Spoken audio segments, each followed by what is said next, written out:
Hello everyone, this is FantasyEsque and welcome back to The Sims 4 Vampire Amazon Royal Saga with the Salazar Coven. We are picking up with our physician Serana once more for her fourth breeding. Yes, it is the fourth time she's trying to have a baby girl, and I do feel like there is a well and true panic that has settled over Serana, especially when she is looking at the male she is paired with walking away from her because he would rather be mourning the dead scholar Meredith than striking up a flirtatious conversation. So yeah, things aren't exactly going that well. Anyways, before we dive in, let's quickly go over what happened in the mini-movie. Basically, we were carrying on from the previous episode where our queen thankfully had another princess, little Eve Salazar, son of His Highness Prince Voldemort Karamazov, the visitant who waged war on the Salazars in the previous generation. So I found it very interesting that off the bat we kind of saw the queen, coddling the little baby, and then you had Kyra in the background. Now, Kyra seemed to be a little bit prickly and almost jealous of this new baby that was born. She was acting, well, I mean, she was very young when Juno was born, but she's a teen now. She and Juno are kind of settled in their ways, and now this other princess is coming along, and her mother, who has always been super excited about Kyra, is suddenly so excited about Eve. And Kyra, I think, is struggling to understand why the attention is off her and why Eve is so special. So she was saying, what's so special about her anyways? And then her brother, Prince Rusty, he piped in and he was like, our sister over there, because yes, that is our sister, she is the first half visitant, right, in the Empire. So that's a huge deal, obviously. Both her parents are royals. And then Kyra, she jumped in and said her father was an invader, or her father is an invader. Our fathers are war heroes. She's not the same as us, she's different, right? So we can already see that Kyra might not be as accepting of Eve as, some of us might have thought so, because we figured as the older sisters, they would be more maternal towards the younger children. In Eve's, I'm sorry, not yeah, in Eve's case with Kyra, it doesn't seem to be entirely true. But while Kyra was saying that, Juno kind of stood up and she was like, careful, sister, lest mother hear you. She will not be pleased, or she will not be happy with, the way you're talking, or she will not take it kindly. She will not take your words kindly. And then Kyra said, well, if you insist, Juno. And then she put a cap on that and she didn't say anything else.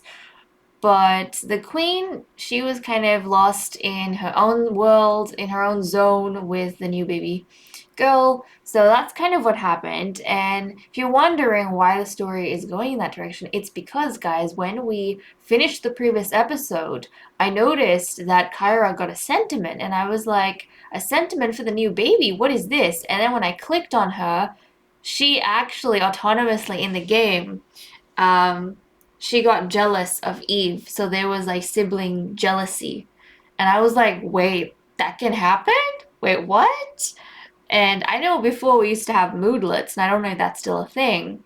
Like sometimes your sibling sims would get moodlets when new babies are born. But this time around, she was actually jealous of Eve. Juno had no such reaction, right? Juno didn't. Kyra was the one who got jealous, and I thought that was so, so cool, and I love it. But it just gives more dynamic, to the characters and the relationships. Juno, obviously being the genius, the smarter one, she's more careful about the way they do things, but also I think Juno she doesn't have a problem with Eve because to her, Eve is the same as her in a lot of ways. They're both non-heiresses. They both have to work hard for a place on the throne. And they are connected to Kyra, but there is going to be probably a rivalry between them. So Juno doesn't see Eve as that big of a threat. Whereas Kyra, I don't know if she sees Eve as a threat. It's more like, why is the attention on Eve when I am the heiress type thing going on. So that's what's happening with our lovely Kyra. And then we jumped to a scene with Serana heading to the throne room and giving Prince Voldemort, who is dancing, the news that it is a baby girl, your father, to Princess Eve Salazar. And Voldemort was very happy, guys. He was very delighted. He kind of said, really? My blood has born a child worthy of the throne, I think was his words. So he obviously is thinking that, I couldn't get the throne in my home kingdom. I couldn't get the throne on this kingdom, but maybe by following the customs of this land, right? I have enabled that my blood has access to the throne in some capacity. So, and that's through Eve.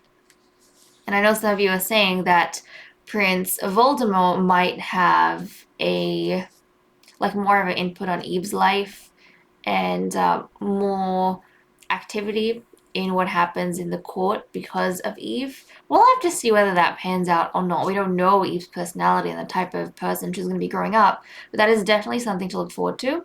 And then we skip to the breeding with Serana and this new male that was picked for her by the Queen, Edmund Alqar, who is made by Fernando23Sim. So let's take a look at him. He does look pretty cool. Imagine if we got oh my goodness, by the way, I was gonna say dusky skinned. I really like I really want a dusky skinned child. But one of you lovelies, I think it was EKA98 in the previous episode, you said something that it touched my heart and captured my imagination. You were saying that we have 2 Ember princesses and 1 Ebony princess. And I love that wording. It was so cool. 2 Ember princesses and 1 Ebony princess. Which, I love that. I just love that. And that's really exciting. That's really exciting. So yeah, we might start using that terminology a little bit more, our Ember princesses. Is that because of the hair? Just out of curiosity. Is it the hair? The Ember princesses and the Ebony princess. Okay. Well. Edmund, returning to you, my boy. So Edmund here has black hair, dusky skin, and red eyes. So if they have a daughter, the daughter will inherit black hair and red eyes. But that is only possible if Serana can actually get him to converse with her in that way. I don't know what it is with Serana, but ever since the last breeding, I feel like she's almost become unattractive to a lot of the males she's been paired up with, and they're not very interested in her. They're more interested in getting things out of her, or they're more interested in just, I think, gaining access to the castle and being in, being close to the vampiresses that serve in the court rather than being with Serana herself. And she's having to try harder and harder to actually get the males to cooperate and breed with her, which I feel is pretty sad, and I think it's adding to her panic. And in the throne room, when Edmund actually introduced himself to the Queen, when he presented himself to the Queen, normally the Queen is quite welcoming, but she didn't even respond to him. She kind of was speaking to Serana on the side, saying, I am weary of this, Serana. This time, give me a go. So she's putting pressure already on the physician. And Serana, she said, I will try, Your Majesty. So, yeah, she's just trying her best. Now, the previous breeding, she actually had to use a potion to get Hades to cooperate. And this time around, I think she's going to have to use a banned potion again. She's that desperate. And she only has 1 potion in her inventory that could be of any assistance. What is going on here? Hold on a second. What is going on here? My goodness. What? Oh my goodness. What is all this? Okay, the potions, they're just like all over the place. Okay, okay, okay. Hold on a second. Can we stack these a bit closer to each other, just out of curiosity? We can. Whoa, we can add more potions than I was dealing with before. We don't want to waste storage space. Heck no. But yeah, we have the potion of the Transcendent Charmer. So she's actually going to have to utilize that because we don't have a whole lot of choice. So she's going to use this potion. She is hoping nobody sees this because that would be very dangerous if anyone got an inkling that she was using banned potions to go ahead and get her breedings complete. Imagine what a scandal that would be. Nobody else is having to use flippin' banned potions. Okay, she is going to use the power of Transcendent Charmer. So let's go ahead and do this. Okay, and I think with the, what did we say, the alluring potion, the alluring aura, that makes, yep, okay, now I was totally in love with her. I think we were saying beforehand, like the difference for us at least, story-wise, between Transcendent Charm and Alluring Aura makes a sim kind of like more attracted or open to romantic interaction with the sim who's had the potion. So it creates chemistry, but there is kind of like a willingness there. Whereas with Transcendent Charmer, it's making the other person compelled to you, like in love with you and loyal to you beyond reason. So, you know, there is no reason to the way they act. So previously with Hades, I think she used Alluring Aura, so she kind of created this chemistry that he was responding to. Whereas with Edmund, he's completely enchanted by her. And he, beyond reason, is completely loyal and compliant. So these two, let's get them going. Let's get them. Yep, they're gonna dive straight into the first kiss. Why not? That's what we need to do. Chop chop.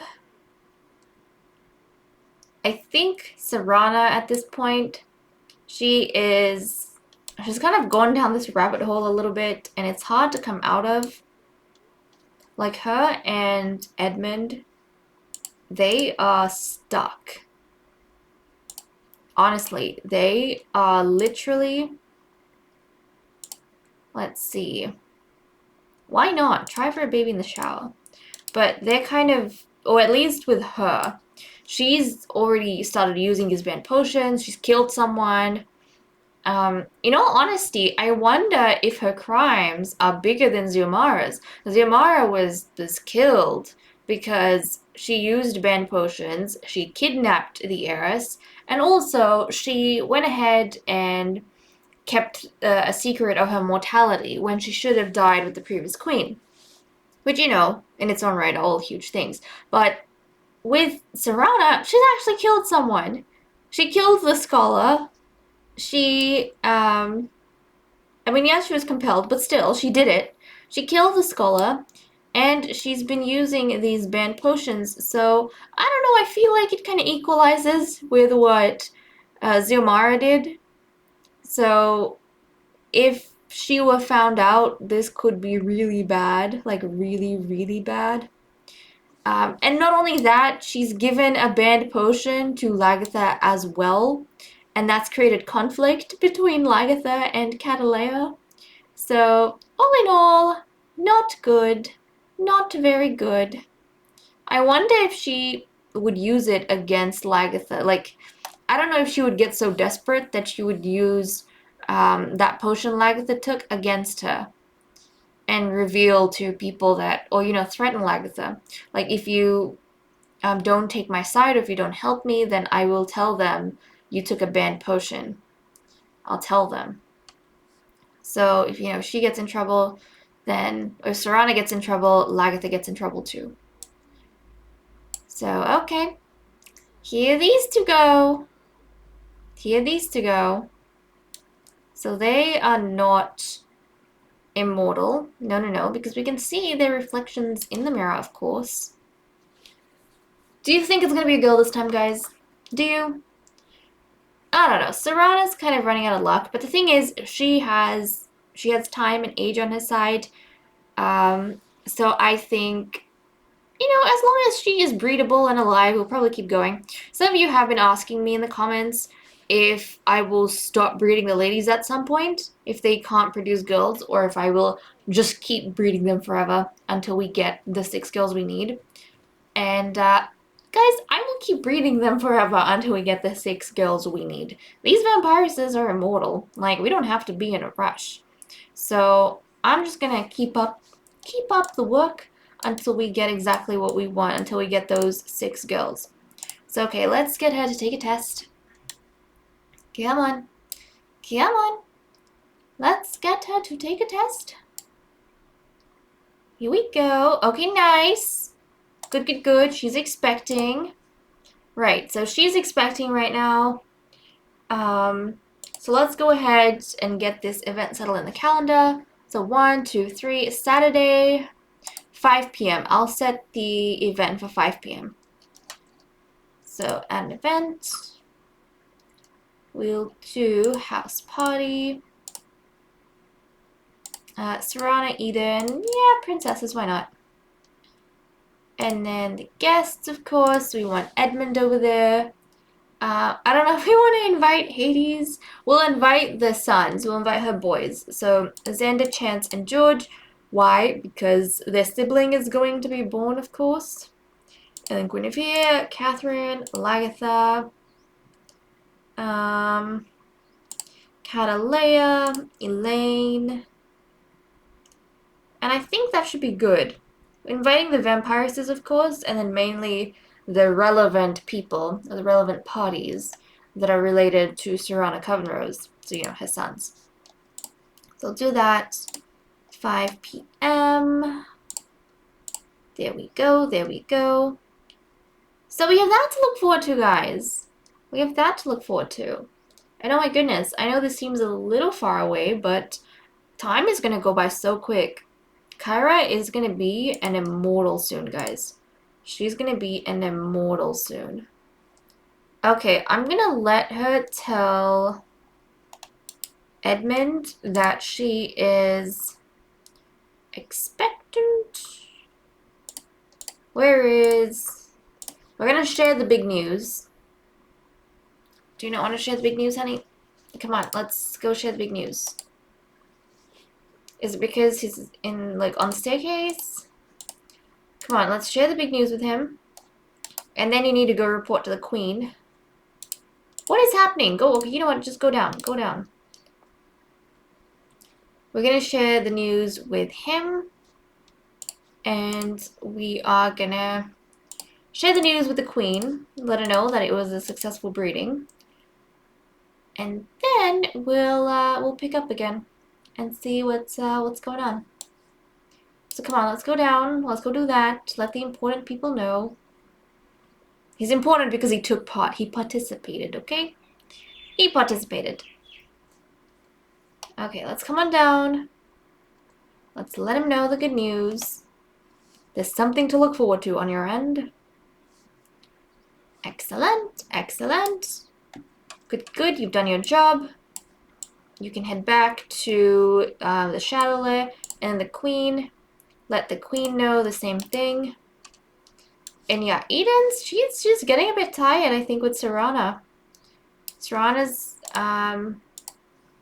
exhausting her relationship with the queen just a little bit because, like I said before, no spellcaster has had more than 2 children. And she's over here on her 4th pregnancy now. But she still, hasn't had a girl. So I think the queen is gonna start becoming a bit short-tempered. Like, she's not exactly among the queen's favorite right now. So Eden might not go out of her way to make trouble for Serana, but if Serana did get in trouble, I don't know if Eden would be too keen on saving her because of the expectations which Serana has failed to meet. Like, Is she really that valuable of a physician that these guys can't lose her? I don't know. She's been doing a lot of questionable things. Okay, so we're going to move Edmund out to the shadow lair, and then we'll jump back in when we've got something a bit more exciting to go ahead and do. Right, we have a full house right now because why the heck not? We've got plenty of time till Serana has a baby girl, so I feel like all the ladies should spend some time with each other in the castle. And I really like this arrangement. I feel like as we're progressing through this generation, we're actually getting the ladies to spend more and more time together compared to how things were beforehand. Even during the pregnancies, which it's because of the system we have where we keep track of, when they're due, so we're not risking a deleted baby, which is why it's possible to do all this. Well, that's pretty cool. But I did invite over the companions for our princesses because I wanted to show you guys Lord Sage and Griffin after their makeover. In the previous episode, they had aged up into teens during the birth event, but I did not give them a makeover. And I'm not sure if they were in the movie or, like they were glimpsed in the corner in the movie. So I figured we'd invite them and take a look. So here are my boys. Look at them. They're amazing. Can I reset them? Yes. So you can look handsome. Oh, look at this. Look at this. Heckin'. Oh my goodness. They are gorgeous. This deserves a screenshot. Are you guys seeing this? This should be a poster. This should be a flippin' poster. Look at how gorgeous these two look. So on the left we have no. On the left in the front we have Sage, and then at the back we have Griffin. So, Griffin still has the same hairstyle he did as a young boy, and I love that on him. But, I'm just... I really wanted Guinevere to have girls, but I'm actually really, really excited that she had twin boys looking at these two right now because they look so good. They look so good. I thought I was over the twins, but they're so gorgeous. They're lovely. Okay, so that is them. That is them. Lovely Sage and Griffin. Now, in terms, I don't know if we can figure out their traits exactly. I might not be able to, or I might not know it just yet. Yeah, we don't know that other trait of theirs. But I think Sage got... He got, like, eco something, I think. So I imagine that to mean that Sage... Is he the one that got eco? I think he did. So I imagine that to mean that he's an escapist, but he's also someone who thinks about the future. He thinks about the future. Oh, did he get the other one? Maybe Dance Machine. I actually don't remember. Someone got Dance Machine and someone got the eco one. So, we should probably clarify that before I go ahead and figure out what it means in relation to the personality. But that's fine.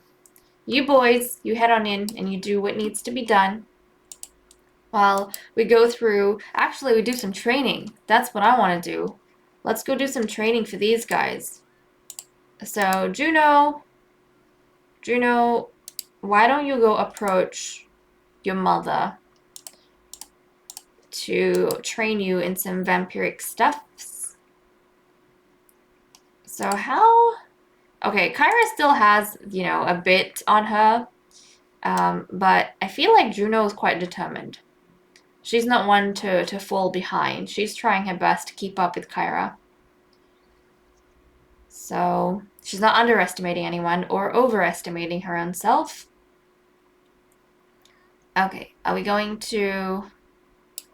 Yes, Xander. We have more important things to be doing at present. Thank you very much.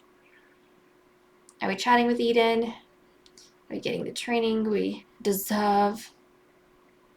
Yep, okay, there we go. I wonder if Juno's going to manage to get really close to her mother because her mother's the one who's doing a lot of her personal training.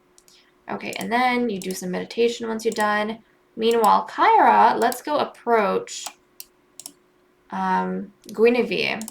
And you do training with Guinevere. So I know you want to go talk to Channing, but now's not the time to be distracted. Your sister is going to catch up to you, and your sister is going to be way ahead of you in terms of skills if you spend time flirting with Channing instead of training like she's doing. So let's go find our favorite aunt, and let's go do that. I'm kind of surprised that she's not that close to her cousins, Sage and Griffin. I would have thought that Sage and Griffin would be super close to her. Apparently not. What about Juno? Actually, I mean, they're closer to Kyra than they are to Juno, I think. No, it depends. It depends. I think Sage is closer to Juno. Griffin, not really. But Griffin's closer... They're kind of equally, I feel like. Griffin's closer to Kyra than Sage is. So both sons have gone in different directions. Okay, are you learning? I think she's learning. Excellent. Excellent. So go ahead, do that. Okay, well, once you need to regenerate a bit more energy, tire yourself out, honey. There we go. We'll schedule in a dark meditation. We'll get Serana to call over the blood givers so these guys can get a drink as well. Ah, Guinevere. Guinevere. You know, she really was not nice in the previous generation. Growing up, she really wasn't. But as a lady in Eden's court, I really started liking her. She's badass. Not gonna lie. Not going to lie. Okay. Juno. Okay, Juno's wrapped up what she's doing. What? She's hurt? Who are you hurt by? I don't know who she's hurt by. Your mother, perhaps? I don't know. Oh. She feels ignored. Oh my goodness, guys. Juno feels ignored. Princess Juno is feeling overshadowed by her sibling. And I don't... Does it mean Kyra? I feel like it means... but it wouldn't mean Eve, would it? I feel like it means Kyra, because Eve's not in the household right now. When Eve was here, she had no sentiments, and this is a new one. So I'm assuming it has to do with Kyra. This is interesting. So the more we play, the more we're getting to find out their feelings for, one another. And it seems as though Juno now is feeling quite ignored and overshadowed by Kyra. Maybe because when it's between her and Kyra, even though Guinevere is doing Kyra's training and Eden is doing hers, Eden's mind is always on, is still on Kyra. So she trains with Juno, but she doesn't let Juno develop that closeness with her. That is fascinating. And Kyra, if we look at Eve, look at this. Sibling jealousy. Yep, there we go. Princess Kyra doesn't know what's so great about Princess Eve anyway. Why should she get all the attention? So this says quite obviously that she's jealous of Eve. Whereas with Juno, she's not jealous of her sister at all. They don't have any sentiments for each other in regards to that. But she feels ignored by her mother. What about Eve? And she doesn't have any sentiments for Eve. So obviously to me, that is to do with Eden and that is to do with Kyra. I am so intrigued. Okay, let's get the blood givers over. So these guys, the princesses at least, can grab their drinks. Let us see. Where art thou, blood givers? You are taking your sweet time. That is for sure. Come on. Where'd you guys go? I don't know where they went. I don't know where they went. Okay, Juno over here wants to get to know Eden. She's trying to befriend her mother, but it seems to be a bit of a difficult task. Okay, let's Where would small talk? Get to know. She's gonna try and get to know Eden. Why are the blood givers taking so long? Or is Eden gonna try and come up? The blood givers are taking so much time. Nope, nobody's shown up. What is up with that? Folks. Where you at, folks? You know, I seriously hope they haven't updated the, have they? Like, they updated the club so that sleep applies to all members and they don't just show up anywhere, everywhere, whenever you command them. I hope that's not the case, because that is what this whole club system is built on. I'm relying on the fact that they will come when they are summoned. Otherwise, we just use the invite function, but we all know that doesn't work. Okay, Kyra's a bit more aggressive, so she's not going to wait. She's going to see this blood giver, and she's going to go straight for her. And she's going to dive in for a drink. Yeah, Juno, she's determined. She's not going to wait. She's going to try and get a drink from this blood giver. First thing. Look at her. Look at her. She's chasing her through the grounds. Lady, you have no escape. You have no escape. Okay, here she goes. Look at Juno. She looks so cool. Juno looks so cool. I mean, both princesses do in their dark form. But I love that purple hair on her. And, you know, contrasted with the white. Looks so good. Looks so, so good. Okay, there we go. She's getting herself a drink. And then Kyra. Kyra, I definitely feel like has become a bit more la-la. She's become a bit too comfortable. Okay, let's come out here and grab this drink. Okay, she's walking on outside. Come on, are we gonna go get that drink? Where is she going? Where is she going? Okay, I'm gonna have to... She's running. She's running to go upstairs. Okay. She changed her mind. She changed it. Where are you running to now? Outside? She's not here anymore, Kyra. Look at this. She doesn't even know how to track her prey properly. Is that blood giver coming? Yeah, okay. The blood giver is going to find her of her own accord. Because Kyra, apparently, cannot be bothered to run through the grounds and corner her own prey. Juno, you saw, was quite determined. She was like, I am going to get what I need to get from who I need to get it from.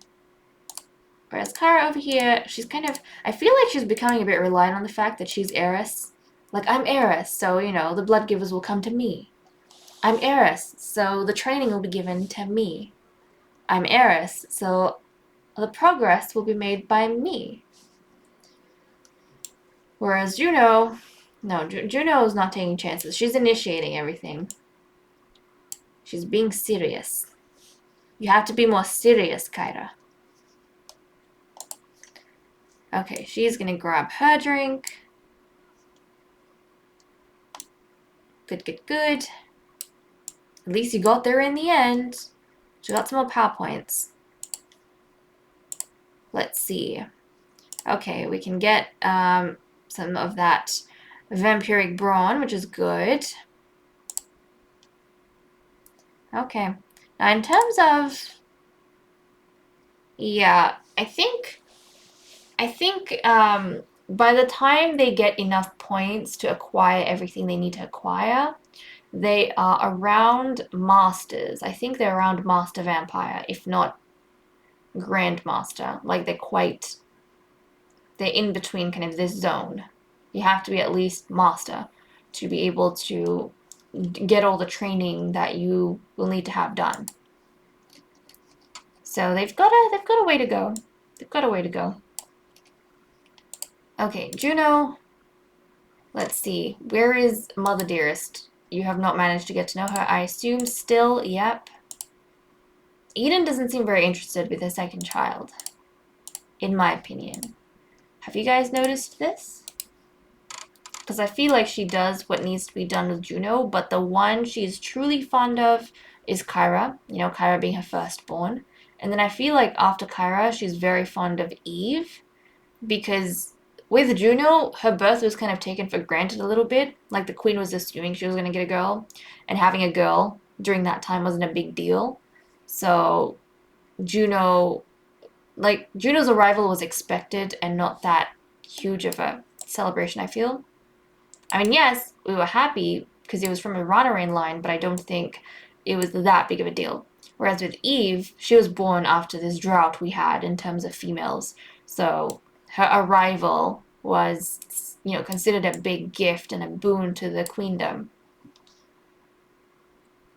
So, okay, let's go chat with Guinevere. I feel like this is Juno taking initiative to corroborate with Guinevere and try and get an insight into the kind of training that Kyra does to see if she is on par in terms of, making similar progress. So she's going to talk to Guinevere about important things. Why not share brilliant ideas? Yep, there we go. So she's going to go ahead and talk to the champion about that. So there we go, Juno. There we go. One of our Ember Princesses. Going on up. Doing her own thing. And I think since everyone's had a drink, we'll let the blood givers go back home. Or at least, the important Sims who needed a drink have gotten one. So we'll let them go back home. Right, okay, so she has managed to chat with Guinevere. I wonder if a part of Guinevere is kind of impressed with Juno. Maybe a part of her is. I could see that. I feel like Guinevere is someone who has respect for people that try a lot. But at the same time, she is very affectionate with Kyra and close to Kyra. Okay, it seems as though our princess wants to get to know her father a little bit. So I'm going to have Guinevere call over the Tier 2 company so that Kyra can chat with her father. It's kind of nice seeing the princesses make effort with their fathers a little bit more. And I think, was it in the previous episode, Juno was trying to converse with Luciano and build a relationship there. And one of you lovelies was saying that maybe Luciano, yes, doesn't like children and small kids, but now that Juno is a bit of a young adult, she's like a young woman now, a teen, maybe he is more open to building a genuine relationship with her because he's starting to see her as a bit more of his equal. I could kind of see that happening. And he is voluntarily loyal to Elaine, right? But depending on how things go, Juno is also intelligent. She's an intelligent vampiress. But where Elaine is a noble, Juno is a direct royal. So what do you think the chances are in the future that Luciano might jump ships and he might start being loyal to his daughter and his daughter's plans over Elaine and Elaine's plans? Especially because last time we saw, Elaine was being a bit mean to Luciano. She was trying to instill a bit of fear in him because he was getting a bit too concerned about her and getting a bit too upset that, she was moving into the castle permanently. So that is something to note, I feel like, in terms of these relationships that are developing. Okay, you guys, you are still... Look, only the commander has shown up. Good on you, Myron. But where are the others? Where is everyone else? We invited everyone else, but they're taking their sweet time to show up. Imagine if he was the only one that came. Oh no, we've got some of the others. So where is your father? Is he even here? Not Luciano. Wrong parent. He's not here. Okay, well, we'll try and check in on that at some other point. Maybe I'll do it off camera. But with that, guys, I am going to leave off here. Thank you so much for watching. I hope you all enjoyed, and I will see you all next time. Bye-bye.